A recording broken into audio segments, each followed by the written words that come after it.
Right, our top focus at this hour remains the crucial meeting that just wrapped up between India's Prime Minister Narendra Modi and Japan's Prime Minister Fumio Kishida. Now, as we just heard, the Japanese Prime Minister Kishida discussed the Ukraine crisis. The conflict ongoing between Russia and Ukraine continue to dominate discussions between the two leaders, as did the Quad and its initiatives. Remember, both nations are members of the Quad grouping. They both call for greater cooperation in the Indo-Pacific region. A neutral, open and inclusive Indo-Pacific was the objective of this meeting. Prime Minister Modi also said that Japan happens to be a crucial trade partner for India and that, in fact, Prime Minister Kishida is an old friend of India right from his days when he was serving as the Foreign Minister of Japan. India's Prime Minister also said that India and Japan ties have only strengthened over time. The world is still dealing with COVID-19, and a crucial aspect of this discussion was a swift economic recovery, which is currently facing roadblocks. Both the leaders also discussed the geopolitical events that, of course, WION has been closely tracking. The Russia-Ukraine conflict dominated discussions. Views were exchanged even about global organizations, including the United Nations. Japan, of course, is one of the biggest investors in India, a fact that Prime Minister Modi highlighted. And this, of course, was followed by Japan's Prime Minister Kishida saying that India remains a very important partner and Japan thereby has decided to increase its investment in India. Prime Minister Kishida said that during the talks it was discussed that Japan will now raise its investment target in India to 5 trillion yen or roughly 3.2 lakh crore rupees over the period of the next 5 years.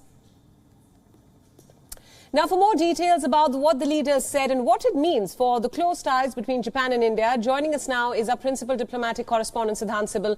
Siddhant, thanks for joining us. You, of course, have attended the press conference and you know what the leaders have said. Let's talk about some of the big salient points. Russia-Ukraine, as expected, dominated discussions. Some strong statements coming from the leaders, clearly saying that the focus should be calling for a peaceful resolution to the conflict. Tell us more.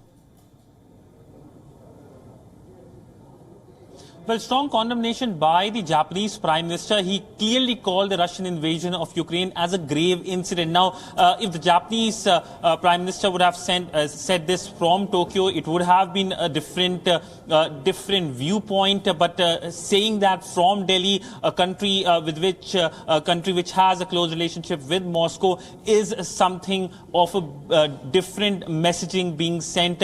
He, of course, said that this is something that is unilaterally violating the international order. So clearly strong statement and something that is expected to be major headlines, especially in Japan. We know that Japan has already announced a number of sanctions against Russian companies, including Russian defense companies, and it has been very vocal about its criticism against Moscow over the invasion. While New Delhi, if you look at its extremely contrasting view from New Delhi in terms of India abstaining at the United Nations. India, of course, has good relationship with Russia and is in touch with the Russians for discounted crude oil. So there is a divergence in that position when we saw from this press statement which happened here at the Hyderabad House. But nonetheless significant at a time when we know that geopolitics, global geopolitics is changing fast. The Indian Prime Minister, of course, mentioned about the geopolitical changes the world has seen, but his focus was largely on the Indo-Pacific region, while the Japanese Prime Minister also mentioned about Indo-Pacific, specifically South China Sea and North Korea. I just want to delve a little bit deeper into what you just mentioned. The Indo-Pacific region, of course, was expected to come up as a huge talking point. Both leaders, as we know, both nations are members of the crucial Quad grouping, and the aim of the Quad grouping is a free and open Indo-Pacific. Tell us what was the outcome on that front.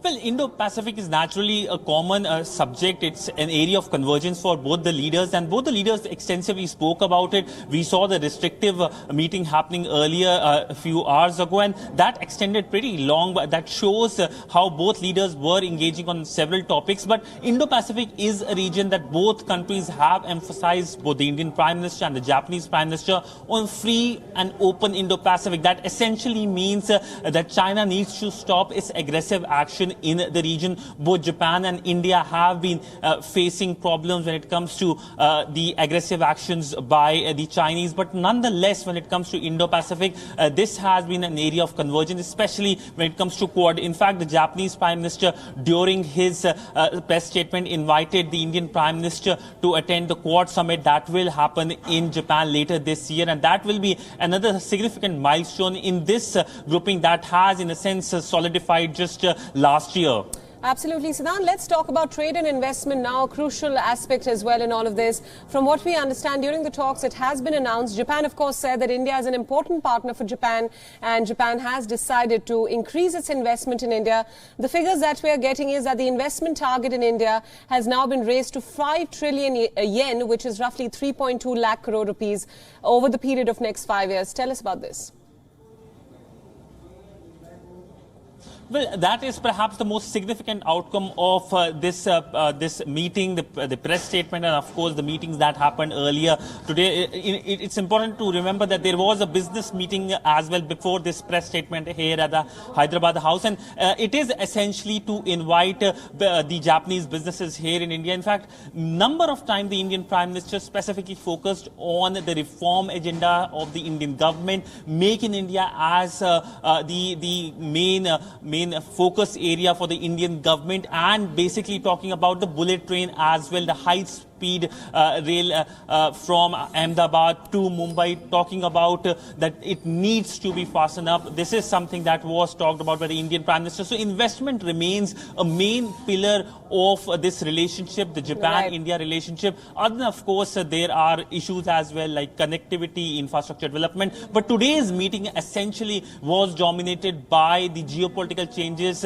Quad, and of course the Russian invasion of Ukraine. Right, Siddhant, just a final question there before we wrap up our discussion. We also heard that views were exchanged on the role played by global organizations, especially the United Nations. That was something that Prime Minister Modi spoke about. Tell us more about that.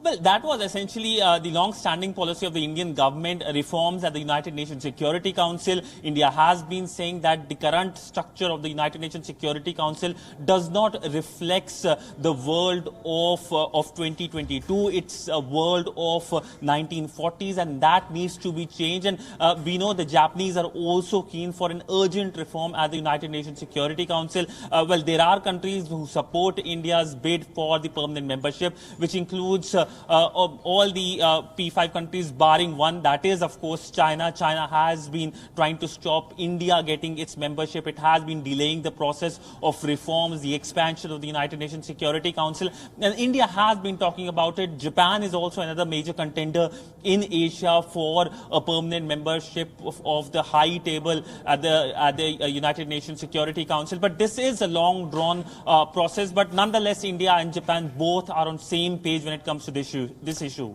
Siddhant Sibal, our principal diplomatic correspondent, thanks so much for all those inputs. Thanks for joining us from New Delhi at this hour.